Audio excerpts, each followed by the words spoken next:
Anda kembali di Sina Today pemirsa. 4 pelaku penculikan hingga pembunuhan Kepala Cabang Bank BRI berinisial MIP yang jasadnya ditemukan di kawasan Cikarang, Jawa Barat berhasil ditangkap tim Resmo Polda Metro Jaya.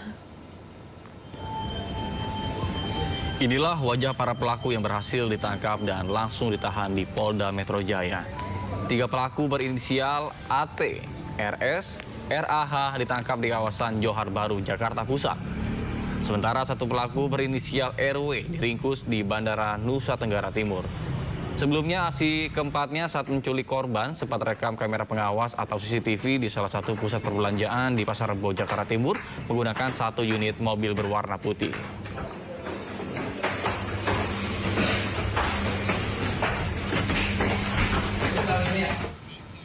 Pemirsa, kematian diplomat muda Kementerian Luar Negeri Arya Daru Pangayunan semakin penuh tanda tanya.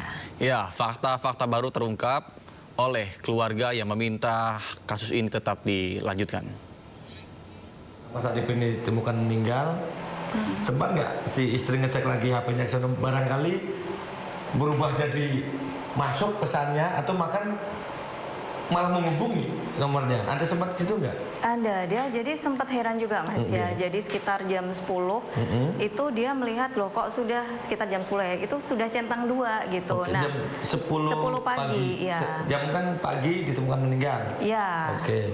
Itu. Jadi jam 10 itu kok sudah centang 2. Nah, dia Pita pikir itu oh mungkin handphonenya itu sudah dibuka oleh polisi begitu. Oke. Hanya berpikir sederhana itu sih. Oke.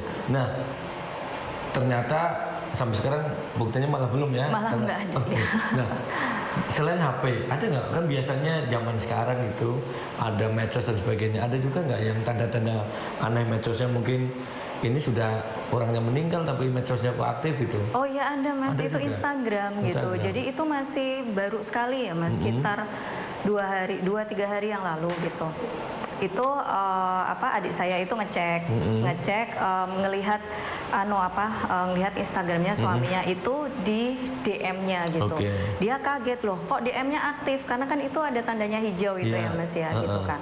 Terus Mbak ini kok aktif gitu kan, padahal dia kan tahu nih passwordnya suaminya ya. Jadi semua sosmed kemudian yang intinya yang terkait dengan gadget itu dia pasti tahu. Nah dia nggak bisa masuk karena di situ tulisannya sudah memorize karena sudah almarhum gitu. Jadi dia nggak bisa masuk ke akun suaminya gitu. Tapi loh kok ini aktif gitu. Nah kemudian saya sendiri ngecek ke Instagramnya Daru. Di situ tulisannya aktif 7 menit yang lalu. Itu sempat saya screenshot. Itu juga. Kapan 3 hari yang lalu ya? 3 hari dari sekarang? Iya dari sekarang gitu. Berarti sudah setelah 1 bulan meninggal berarti ya? Iya gitu Mas. Itu yang bikin ini siapa yang gitu, siapa yang yang pegang akunnya ini gitu Mas. Mbak, dengan rangkaian tadi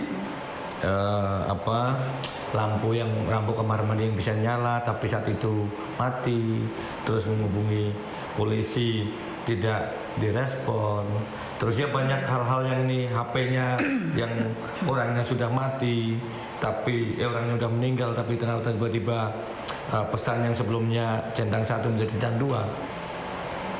Terus polisi sudah rilis menyatakan adalah meninggal, tidak ada unsur pidana, tidak ada keterlibatan. Mbak percaya nggak? Enggak, sama sekali. Pemirsa, Lembaga Antirasuah KPK berencana memanggil selebgram Lisa Mariana untuk dimintai keterangan terkait dengan kasus dugaan korupsi pengadaan iklan di PT Bank Pembangunan Daerah Jawa Barat dan Banten BJB. Pemanggilan Lisa diagendakan pada Jumat besok.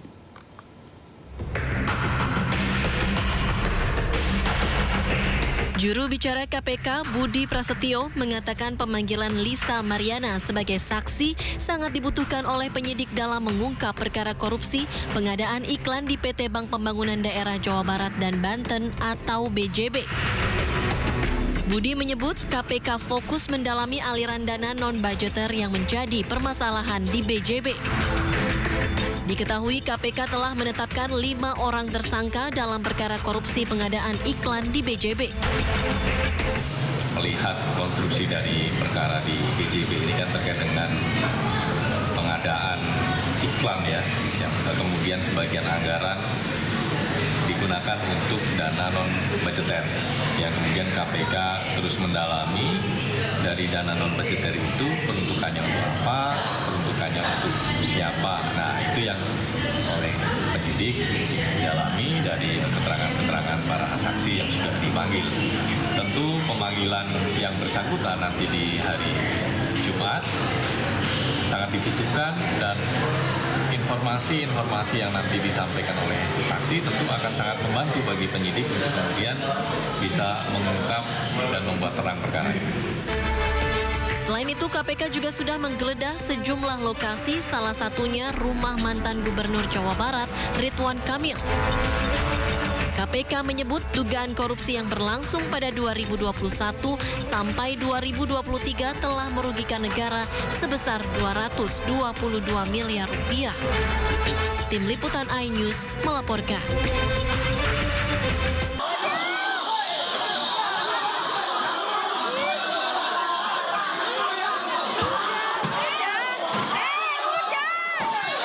Inilah video amatir warga yang merekam aksi kericuhan hiburan Kudang Kepang yang terjadi di Dusun 4, Asahan, Sumatera Utara. Keributan dan baku hantam ini terjadi antara pemain kuda kepang dengan penonton yang menyaksikan hiburan. Aksi keributan tidak berlangsung lama dan berhasil diredam oleh warga lainnya. Kericuhan tersebut diduga terjadi saat pemain kuda kepang mendengar suara siulan dari penonton. Siulan dianggap sebagai larangan yang tidak boleh dilakukan sebagai penonton kuda kepang.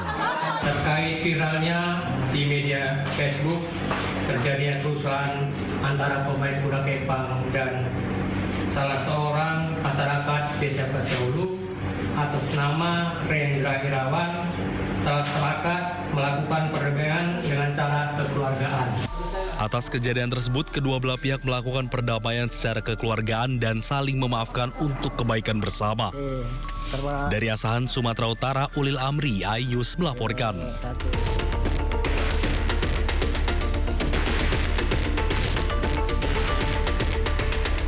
Inilah CCTV saat pelaku AM yang baru bebas dari penjara bersama komplotannya menggiring korban ke gerai anjungan tunai mandiri atau ATM di Terminal 1 Bandara Soekarno-Hatta. AM yang berlaga sebagai WNA Brunei Darussalam berhasil meyakinkan korban, dimana sebelumnya diiming-imingi dia akan diajak bisnis elektronik dengan harga murah. Namun untuk memulai bisnis, korban wajib memiliki tabungan, sehingga pelaku dan korban menunjukkan saldo ATM. Usai menunjukkan isi saldo ATM, diam-diam pelaku bersama komplotannya mencatat PIN ATM baru. Sambil menuju terminal keberangkatan, pelaku dengan cepat menukar ATM korban dan langsung berpisah. Di tengah perjalanan, korban mendapat notifikasi transaksi transfer ke bank lain sebesar 41 juta rupiah, sehingga tersadar menjadi korban penipuan modus tukar ATM. Satuan Reskrim Polresta Bandara Soekarno-Hatta yang mendapatkan laporan langsung menangkap pelaku. Setelah dilakukan pemeriksaan terhadap tersangka, diketahui bahwa salah satu tersangka yang sudah kami amankan itu sebelumnya pada tahun 2024 telah melakukan tindak pidana yang sama, penipuan dengan modus tukar ATM. Kemudian divonis oleh pengadilan di daerah Bogor itu kurang lebih sekitar 8 bulan.